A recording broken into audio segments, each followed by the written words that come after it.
Once again, very good morning students. Welcome to LP Savani Riverside School.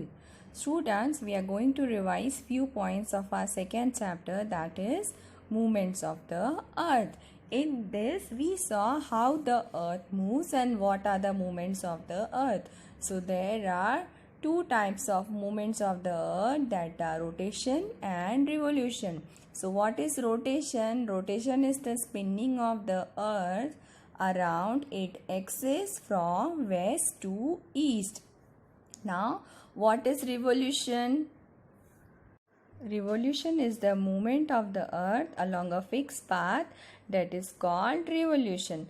Now, what is leap year? Students, we saw that leap year arrives in every 4 years because earth takes 365 and 1/4 day to complete one revolution. So after every 4 years, the 6 hours of each year are added, and that comes to a leap year. And next we saw seasons. Now in seasons we saw spring, summer, winter, rainy and autumn. This way students, we have completed with our 3 points, that is rotation, revolution and season. Today we will see how seasons are caused. Seasons are caused due to two reasons, that is the tilt of the earth's axis and the revolution of the earth around the sun in its fixed path.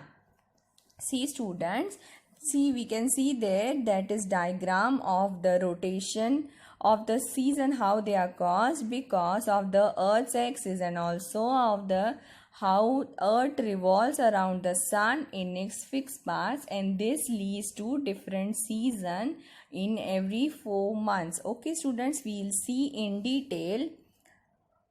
Due to the tilt of the earth's axis of 23.5 degree, the sun's rays falls directly on different latitudes, different times of the year as the earth revolves around it. So the sun's rays directly fall on different latitudes depending upon the time of the year as earth revolves around it. On 21st March, the sun is directly overhead the equator, thereby causing an equinox as the sun's rays are concentrated around the equator. The rest of the earth experiences a mild climate. So students, on 21st March, the sun is directly overheaded on the equator. So the day and night are both equal. No day is more, no day is less. Both are of equal time. And as the sun rays are concentrated around the equator, so there are equal day and night, and at the rest of the earth experiences a mild climate. Okay.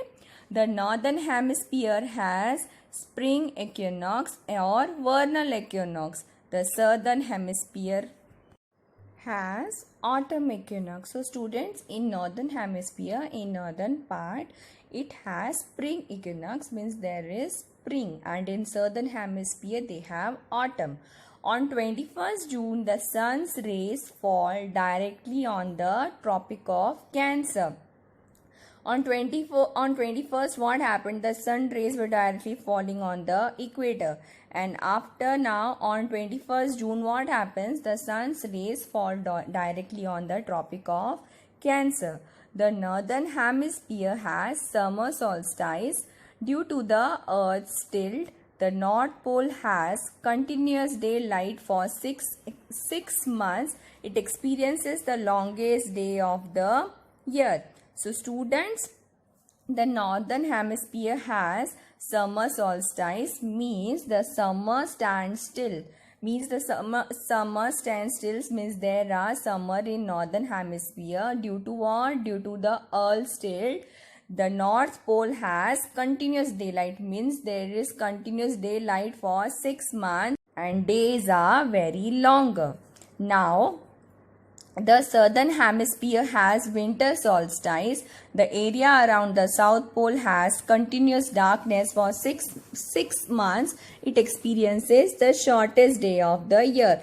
In northern there were summers, and in southern hemisphere it is winter. So the areas around South Pole have have continuous darkness for 6 months and they experience very shortest days of the year. Now, on 21st September, the sun is again directly over the equator.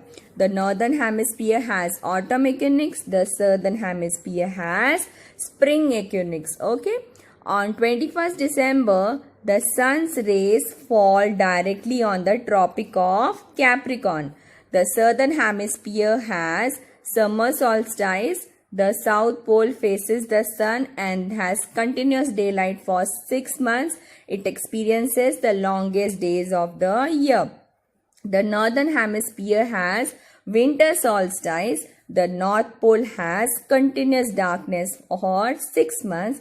It experiences the shortest days of the year. So student, here is vice versa. In above what we saw, there were summers in northern hemisphere and winters in southern. Now the southern hemisphere. Now what happens on 21st June? The sun is again directly falling on the equator. Now northern hemisphere has autumn and southern hemisphere has spring.